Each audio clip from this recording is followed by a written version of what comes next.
सुने राधा कृष्ण की अधूरी प्रेम कहानी।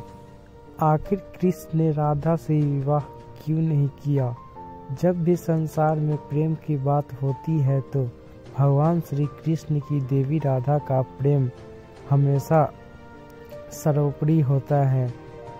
देवी राधा के इस प्रेम ने संसार को यह ज्ञान दिया है, किसी को पाना ही प्रेम का सही अर्थ नहीं है। प्रेम निस्वार्थ है। प्रेम किसी सामाजिक बंधन का मोहताज नहीं होता। देवी राधा का विवाह भगवान कृष्ण से भले ही न हुआ हो पर आज भी उनका नाम एक साथ लिया जाता है। मंदिरों में उनकी मूर्तियां एक साथ रखी जाती है, उनकी पूजा एक साथ की जाती है। राधा को दिए गए में इतने नाम राधा को राधिका, माधवी, केसावरी, रामसेश्वरी और राधा रानी के नाम से भी जाना जाता है। कहा जाता है कि जो हिंदू धर्म में एक लोकप्रिय और पूजनीय देवी हैं, खासकर गौड़ीय वैष्णववाद परंपरा में उन्हें सर्वोपरि माना जाता है। उन्हें दृढ़ प्रेम, कोलकाता, करुणा और भक्ति की देवी के रूप में पूजा जाता है। यह भगवान कृष्ण की पत्नी है और उनके साथ उनके अनंत निवास गोलोक धाम में निवास करती है। वह कृष्ण की आंतरिक शक्ति या शक्ति अंदरूनी ऊर्जा है। वह भगवान कृष्ण की आंतरिक शक्ति है। शास्त्रों के अनुसार वह ब्रिज गोपियों की प्रमुख थी, जो कृष्ण के प्रति सर्वोच्च भक्ति के लिए जानी जाती है। वह श्री कृष्ण के प्रति पूर्ण संपूर्ण परम भक्ति का प्रतीक है और कृष्ण के प्रति निस्वार्थ प्रेम और सेवा के प्रतीक के रूप में प्रतिष्ठित और पूजनीय है। भगवान श्री कृष्ण कहते हैं, उनका प्यार और लालसा उन्हें कुछ लोगों द्वारा मानव आत्मा अनंतमा के रूपक के रूप में भी जाना जाता है। भगवान कृष्ण के लिए उनके प्यार और लालसा को आध्यात्मिक विकास और परंपरा के साथ मिलन के लिए मानक की खोज के प्रतीक के रूप में देखा जाता है। वंदना में राजा रानी का भव्य मंदिर, वर्तमान में आपको राधा और कृष्ण के मंदिर बहुत मिल जाएंगे। वरदान में राजा रानी का भव्य मंदिर है। कृष्ण के नाम के साथ राधा की ही नाम जुड़ा हुआ है। अब सवाल यह उठता है कि राधा जब श्री कृष्ण के जीवन में इतनी महत्वपूर्ण थी तो उन्होंने राधा से विवाह क्यों नहीं की? आखिर राधा कौन थी? कैसे हुई उनकी मृत्यु थी भी या कि नहीं? इन सभी सवालों के उत्तर जानिए। कहाँ हुआ था राधा का जन्म और विवाह? राधा का जिक्र महाभारत में नहीं मिलता है, भागवत पुराण में भी नहीं मिलता है। राधा का जिक्र पुराण और ब्रह्मवर्त पुराण में मिलता है।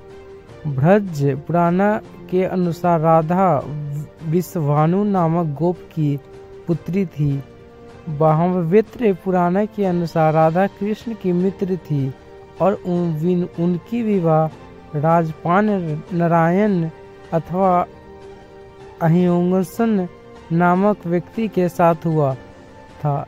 कुछ विद्वान मानते हैं कि राजा रानी का जन्म यमुना के निकट स्थित रावल ग्राम में हुआ था और बाद में उनके पिता बरसना में बस गए, लेकिन अधिकतर मानते हैं कि उनका जन्म बरसना में हुआ था। राधा रानी का विश्व प्रसिद्ध मंदिर बरसाना ग्राम की पहाड़ी पर स्थित है। बरसना में राधा को लाडली कहा जाता है। रुक्मणी ही राधा थी या राधा नाम की कोई महिला नहीं थी। कुछ विद्वान मानते हैं कि राधा नाम की कोई महिला नहीं थी, रुक्मणी ही राधा थी। राधा और रुक्मणी दोनों ही कृष्ण से उम्र में बड़ी थी। कृष्ण का विवाह रुक्मिणी से हुआ था, इसलिए समझो कि राधा से हुआ। मतलब यह है कि राधा का कोई अलग से अस्तित्व नहीं है। राधा जी को नाराजगी के शाप के कारण विरह सहना पड़ा। पुराणों के अनुसार देवी रुक्मिणी का जन्म अष्टमी तिथि को कृष्ण पक्ष में हुआ था और श्री कृष्ण का जन्म भी कृष्ण पक्ष में अष्टमी तिथि को हुआ था। वह देवी राधा का वह भी अष्टमी तिथि को अवतरित हुई थी। राधा जी के जन्म और देवी रुक्मिणी के जन्म में एक अंतर यह है कि देवी रुक्मिणी का जन्म कृष्ण पक्ष में हुआ था और राधा जी का शुक्ल पक्ष में। राधा जी को नारद जी के शाप में के कारण विरह सहना पड़ा और देवी रुक्मिणी से कृष्ण जी की शादी हुई। राधा और रुक्मिणी यूँ तो दो हैं, परंतु दोनों ही माता लक्ष्मी के ही अंश हैं। माना जाता है कि मध्यकाल या भक्ति काल के कवियों ने राधा कृष्ण के वंदमान के प्रसंग अति श्वेतपूर्ण वर्णन किया। राधा कृष्ण की भक्ति की शुरुआत निर्वल्क संप्रदाय, राधावलंब संप्रदाय, सखी भाव संप्रदाय आदि ने की। इसका मतलब कृष्ण की भक्ति के साथ राधा की भक्ति की शुरुआत मध्यकाल में हुई। उसके पूर्व ये प्रचलन में नहीं थी।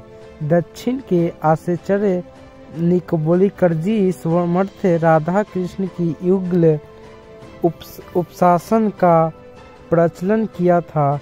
ऐसा भी कहा जाता है कि जयदेव ने पहली बार राधा का जिक्र किया था और उसके बाद से कृष्ण के बाद राधा का जन्म जुड़ा हुआ है। इससे पहले राधा नाम का कोई जिक्र नहीं था। नारद के श्राप के कारण राधा और कृष्ण का विरह सहना पड़ा। रामचरितमानस नाम में बालकांड के अनुसार एक बार विष्णुजी ने नारद जी के साथ छल लिया था। उन्हें खुद का स्वरूप देने के बजाय वानर का स्वरूप दे दिया था। इसका कारण वे लक्ष्मी जी के स्वयंकर में हंसी का पात्र बना गए और उनके मन में लक्ष्मीबाई से विवाह करने की अभिलाषा दबी हो रही गई थी।